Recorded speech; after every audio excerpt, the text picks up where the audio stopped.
What's up, everybody? Welcome back to Team Fish Knuckles YouTube channel. So today I'm gonna do something a little bit different, and I'm actually talking about Zorua from the trading card game.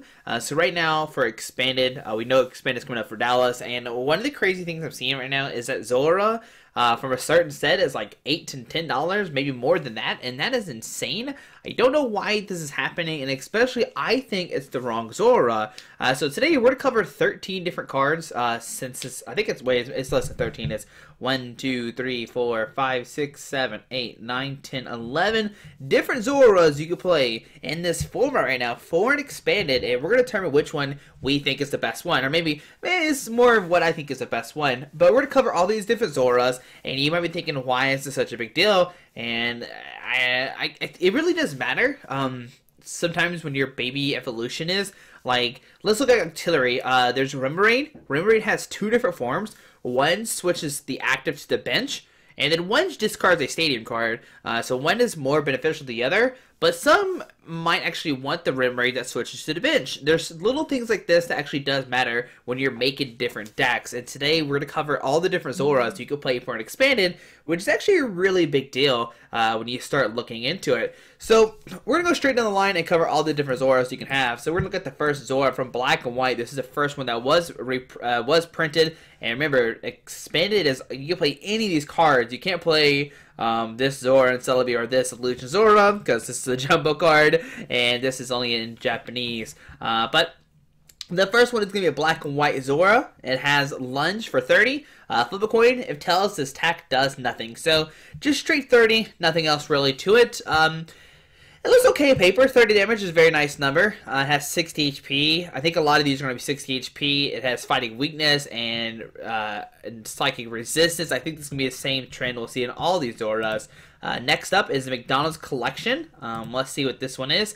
So you have Scratch. It has 50 HP, so it's already lower HP, so probably not that good to play already from the start, because you want the higher HP ones, but Scratch does 10. Fierce Swipes, flip their coins, this deck does 10 damage times the number of heads. So looking at it, this Zorua already beats this Zorua because it has more HP.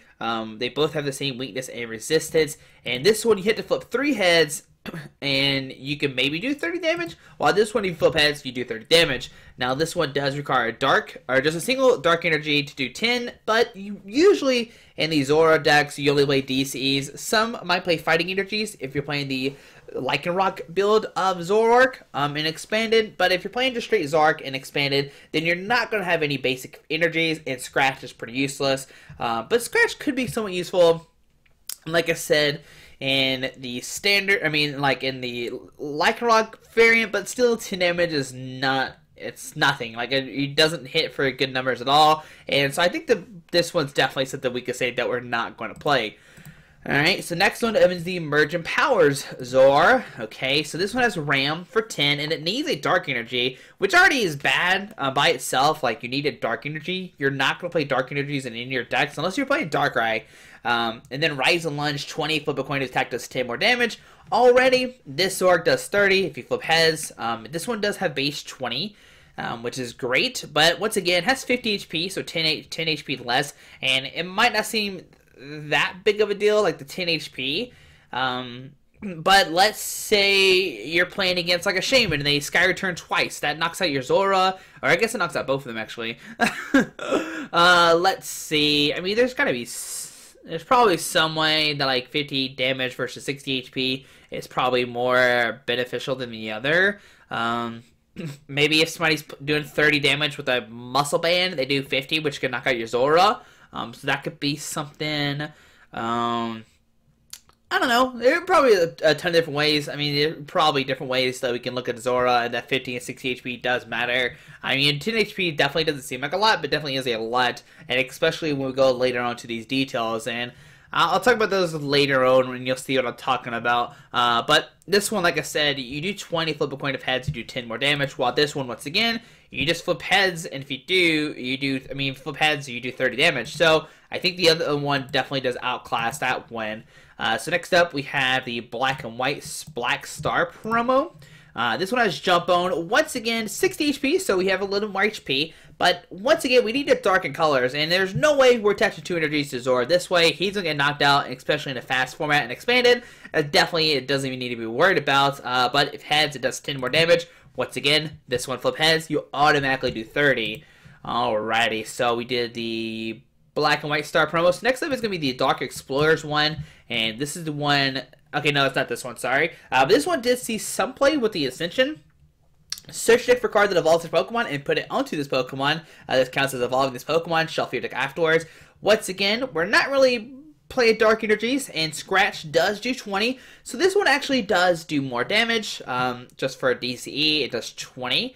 And I think everything else has done 10, I think, so far. The McDonald's promo did 10, so this was already better than the McDonald's promo. The Emergent Powers one did 10, but that needed a Dark Energy. So for DCE, we're doing 20. So this one's, it might be playable. Like 20 damage, you know, maybe play a Muscle Band, you can do 40. So yeah, we'll keep the Zorua up right now, and we'll see what else comes up of it. But I'm still leaning more towards this one because it does 30 damage. A little bit more HP, but you don't have to flip a coin with the Dark Explorers, whereas the Black one, you do. Alright, so next up, we have another Dark Explorers one. And this is one that everybody's kind of like freaking out about for some reason. So Zorua, 60 HP. So once again, 60, which is nice. This one has, is it 50? Yeah, this one has 50, and this one has 60. So we continue the trend of 60 HP. But that's Paralyzing Gaze. Flip a coin of heads that if any Pokemon is now paralyzed. So once again, we're flipping another coin. Paralyzation is great, especially in the early game, because usually your opponent... They usually don't want to like play Guzma to get out of paralyzation and stuff like that. You know, they want to keep it on the field. They want to like, you know, play Sycamore or and or something else to draw more cards. They don't want to waste the Guzma to get out of paralyzation. So this one could definitely see play. And this is one that everybody's hyping up right now. Now it does have Shadow Blind 20 that if any Pokemon can retreat during your opponent's next turn. But once again, we're not really playing Dark Energies in our Zoroark decks. So this one, Paralyzed Gaze, just needs a single Fighting Energy or DCE. So I definitely can see why this one is considered some play. So we'll keep this up as well. Next up, we have a Zorua from Everyone's Exciting Battle. I don't think this one's even playable because it's Japanese only, so we're not going to worry about that one. Next up is Zorua from X and Y. Okay, so this one's Scratch for 10. Once again, a Dark Energy, 50 HP, so we're immediately going to close out of that. Now, it does have Nasty Plot. Search deck for a card and put it onto your hand. Shuffle your deck afterwards. So maybe if you're playing Dark Energies, you can search for a card. But if you're giving it 2 energies to Zorua, he's probably getting knocked out, and it's probably not that good of an investment to get 1 card out of your deck. So I'm going to say no to this one for sure. I think that's definitely a no for that one. Next up, we have the Breakthrough Zorua. Okay, so this Zorua, he's got the Moonless Madness. Your opponent's active Pokemon is not confused. So a good, you know, a good thing. You know, you don't have to flip. They're just automatically confused. They flip tails. They don't hurt you, which is great. So yeah, the Moonless Madness definitely could see some play. But once again, needs Dark Energy. I don't know if you're playing Dark Energies in your Zoroark decks. Dark Edge does do 30, but you have the Discard Energy attached to this Pokemon. But we'll keep this one up just in case. I think it is a good one to keep up if you want to play that one.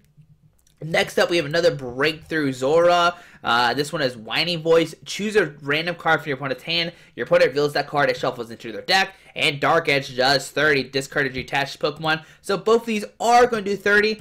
This one confuses, while the other one discards and chooses a random card and shuffles to their hand. And it could be good if you're playing like a Delinquent deck. Like if you could Delinquent them down to like they have 4 cards, so they go down to 1, and then use Zorua, Whining Voice. But I don't think it's actually that useful. I think I'd rather confuse more than I'd like to choose a random card and put it back in the deck. Yeah, we can maybe like put their only supporter card in the deck, but I don't think it's worth it. I think I'd rather do some damage or like try to make my opponent I don't know. I think I'd rather confuse them than Whiny Voice them, but I'll keep it up right now. That is definitely a playable one for sure. If we are playing Dark Energies, if you're not playing Dark Energies, don't worry about it at all. And the last one is going to be Zorua from the Shining Legend. This is the only standard one we have right now. It's got Stampede for 10 and Ram for 20. So if you already look at this Zorua, It's got the scratch for 20. This one has this ram for 20, but the one from Shining Legends has 10 more HP. While this one has 50. Yes, this one does have Ascension, but let's start basing off decks. You know, let's say you're only playing fighting in DCEs, because usually in these dark decks or these dark decks, we don't play dark energies. We're playing fighting and dark energies. So let's start clear some cards we don't need. So we'll keep the lunge one still in play. The Ascension one will sadly have to close it. I think the Shining Legend one is obviously better because it needs a DCE. It has 10 more HP.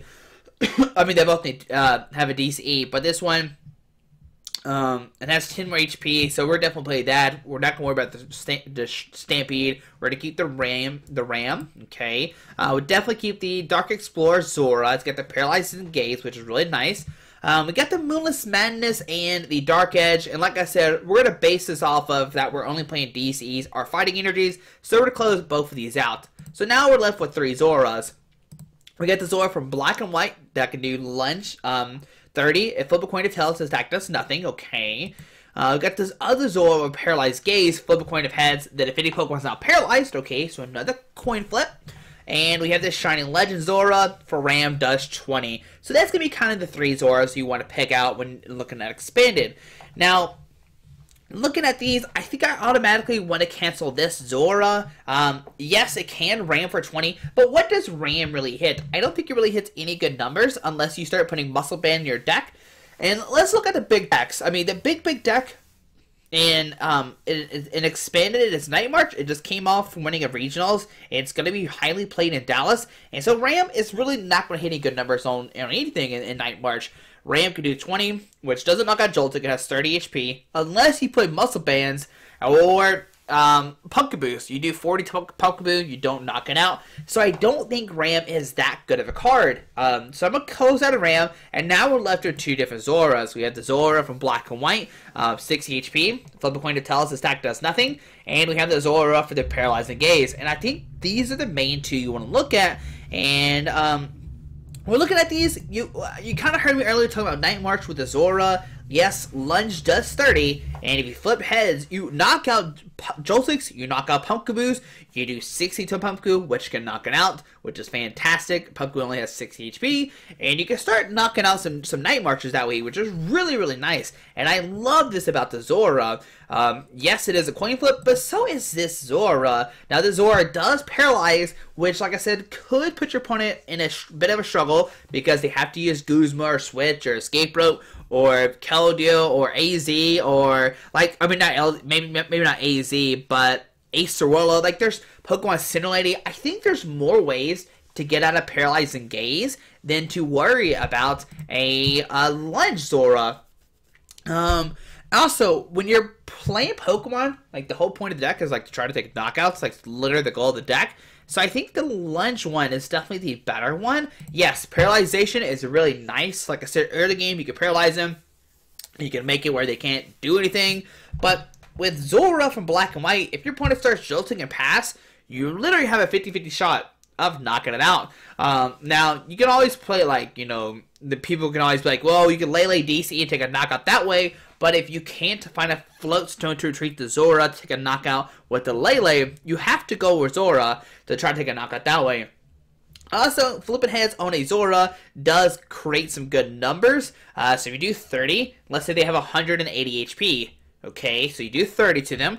Next turn, you fill your bench up, you fill your active, 120, plus the choice head, 150, plus the 30 you did earlier, that's 180. You could two-shot an EX with 180 HP, without having to play in Skyfield, which is very, very nice when you're looking at these things. So I think the 38 damage is a little bit more better than the Paralyzation. Yes, they're both coin flips. I understand this, but I think the 30 damage is a lot better. Now, if you're looking at it that way, you could sit the 20 HP. Zorua does a little bit more because you hit the 20 with a choice band. You do 50, and then you start hitting numbers as well. But that still doesn't take a knockout or Joltik or Pumpkaboo, and that's why I think this Zorua is actually the correct Zorua to play. Now, I mean, I could be correct, like 100% wrong, and the Paralyzation one is the correct one to play.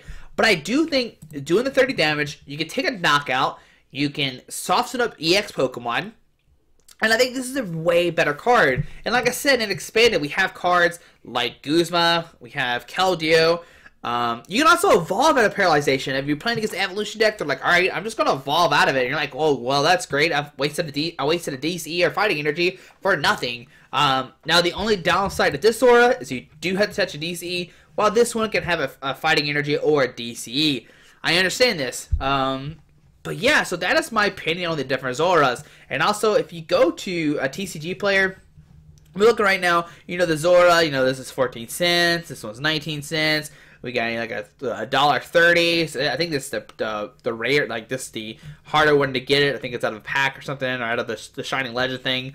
You got this Zorua with the Ascension and Scratch. You got the Scratch Nasty Plot, and then you got the Lunge one. It is 6 cents right now for a moderately played one. A near mint one is 8 cents. While you're looking at the Zorua from Dark Explorers that can paralyze, that is $9 right now. That is insane. Why would you pay $9 for a card that's not even that good? Like, I don't even understand this. You're just literally just feeding into this. I wouldn't. Wow. Oh my goodness. Like, that is. That makes. I don't know. I don't know. I just don't understand it. And then, like, yes, it can help you win games, but I don't think it's, let's see, so if you spend $9 on one card, 9, 18, 27, you're spending $36 on 4 Zoras that can maybe paralyze. What is going on? I would rather take a knockout any day over a paralyzation one. What is going... My mind is still blown when I see these prices for this Zorua. Why is it so high? I have no idea. Who started hyping this card up? I don't know. But I literally think the Lunge one is 100% better play. Now, I could be wrong. Maybe down below you could tell me why the paralyzation one is better. But I think, you know, taking the knockouts, yes, they're both flip cards. I understand this, like, but they're both flip cards. So you're both flipping no matter what. Why would you not want to do 30 damage, which could drastically change the game, then paralyze your opponent, which they can easily get out of? Like, there's so many ways to get out of it and Expanded. Like I said earlier, a Zorua, Evolving, Escape Robe, Switch, Keldeo, Guzma, Pokemon Center Lady. Like, there's, oh my goodness, there's so many different ways to get out of it. So I don't know why you would play the Paralyzed and Gaze one. I don't know, I'm just really upset. I don't know, I'm just not upset, I'm just really confused. I just feel really bad for people who've been paying $9 for a Zorua that's like less superior than this Lunge one. I just don't understand it. So hopefully today you understand why I think this Zorua is a billion times better than this Zorua. Maybe I'm wrong, guys. Maybe there's something else out there that I don't know about, and this Zorua is a far superior. They're both weak to fighting. They both have Psychic Resistance. They both have Wonder Tree Cost. Both 60 HP. The only difference is their attacks and their artwork, which I guess you could say this one's cuter. I don't know. But guys, let me know down below. Maybe I'm crazy. Maybe I'm missing something. I don't know. But guys, hope you enjoyed this video. Maybe you learned something new about Zorua and why you should play the Lunge one over this. But also, this is like showing, hey, when you're building decks, the baby evolutions do matter a lot. Like I said in the beginning of the video, you know, when you're looking at Rim Raids and Octilleries, you have to debate your deck. Do you need the energy? Do you need to switch out? Or would you rather discard a Stadium card? Would you rather discard a Perilous City out of play because you don't play Field Puller or something like that? Or do you need the energy, like, let's say you're playing a Xerneas deck, like a Xerneas Break deck, maybe a Darkrai deck, maybe some way that you need energies in the field, you can keep the energy with the Rim Raid. So always look at your basic evolutions. They might not seem like that big of a deal, but they can obviously win you some games, and that's what I like to discuss today. But guys, hope you enjoyed this video. Hopefully you learned something new about Zorua. And just like picking basic Pokemon, which I know seems very silly to talk about, but I think it's something really like important to talk about that people don't really discuss. But guys, hope you enjoyed this video. Thanks for watching. Hope you have a great Wednesday. Hit the subscribe button. Alrighty, bye.